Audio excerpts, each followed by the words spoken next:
The blessings that I've received as a non-widow are more than I would probably have time to talk about. But when I look back at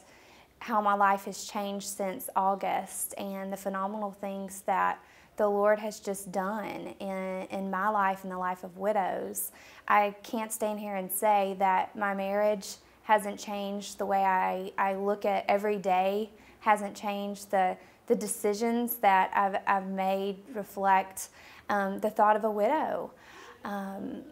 I think it truly started when we did a yard sale for Jan Robinson back in November, and we had 3 days to prepare for that yard sale. And to see the community come together and raise over $23,000 to save her home, that showed what a mighty hand the Lord has on widowed women and the power that they have.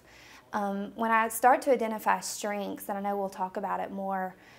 today, but strengths come from widows, that the strength that comes from them is just amazing. And I don't say that lightly. When I think about, being sick one morning a couple weeks back, I didn't want to get up, and then I thought about one of my friends that's a widow, and she has 6 kids, and I thought about her and who does she have to help her get up in the morning, and that's the Lord's strength. And it's just really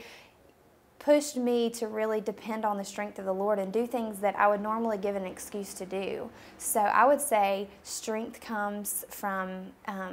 these women in regards to blessings that I normally would have missed out on, and also the different things that I can do as a woman that's not widowed to bless these women, whether that's help out with birthday parties or have the kids over for the weekend to give her a break. But there are so many blessings, and I guess my word of encouragement is to get to know a widow and see how you can help her and make a difference in her life, because I can't begin to tell you the different blessings that you will experience as a woman of the Lord, but also a caregiver. We're supposed to love on these women, and the Bible calls us to do that, and His Word also tells us that if we do these things, blessings will come into us.